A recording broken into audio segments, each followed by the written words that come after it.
Alrighty, guys. So that'll move us over into Pine or Shine going into week 3.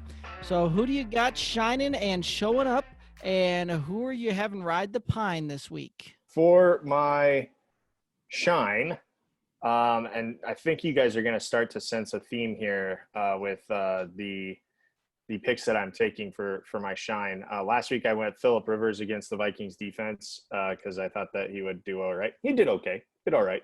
Wasn't spectacular, but he was serviceable. For my shine this week, I think Derrick Henry's poised to have a monster game against the Vikings defense. The Vikings are giving up 4.3 yards per carry. There's no Anthony Barr for the defense. He tore his pectoral muscle, and he's out for the season, and he would have been a big run stopper. Derrick Henry, I think, is going to have a monster game. Not that, that's going to be any surprise. And if you have Derrick Henry, you're obviously starting him, but I think you're going to get a little extra. And because that one's too obvious, I've got a secondary one, and I think it might be a little bit out of left field. But it'll come from the Thursday night game, and I'm taking Ryan Fitzpatrick. I think he's going to have himself a game against this Jaguars defense that is giving up over 300 yards passing throughout their first 2 games. They're a little more salty against the run. So I think Fitzmagic strikes on Thursday night in Jacksonville, and I could see Ryan Fitzpatrick having himself a night. Oh, and then my pine is Washington running backs. They're going up against Cleveland. Cleveland against the run is only giving up 89.5 yards per game. Earlier in the episode, I told you about my disdain for Peyton Barber. So any Washington running back going up against Cleveland, they will be my pine this week. My shine for the week is going to be Allen Robinson going up against the Atlanta Falcons. We've seen what Russell Wilson and Dak Prescott has been able to do against this Atlanta team. I do think that Mitch Trubisky will be able to some of that. He's not nearly as good as Dak or Russ, but that Atlanta defense is quite terrible. So I think Allen Robinson will fulfill his value and his draft capital that he hasn't quite reached here the first 2 weeks.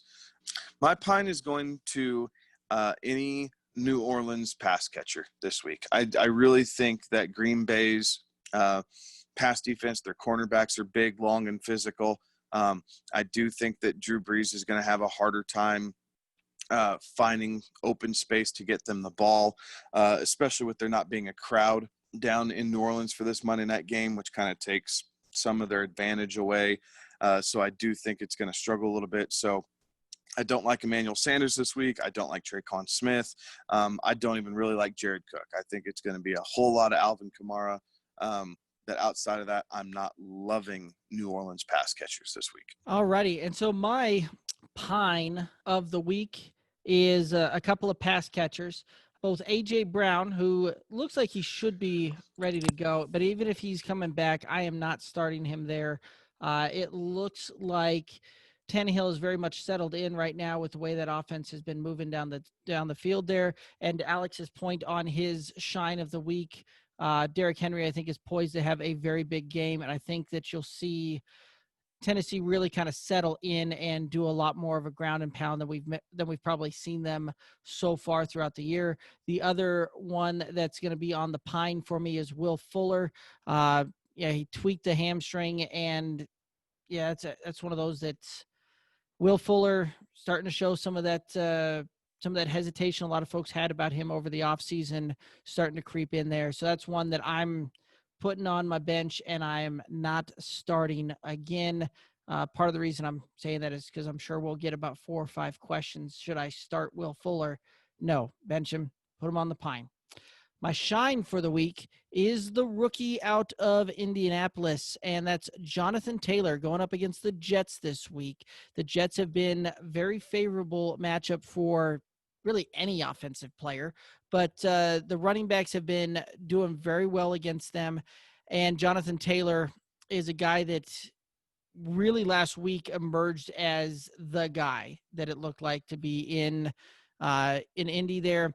The fact that they weren't behind that game at all, they handed the ball off and just took a ground and pound, and I could very much see them doing the same formula against the Jets. And so Jonathan Taylor, if you've got him, start him. I do believe that we'll see him have his first finish inside RB1 territory at the end of week 3.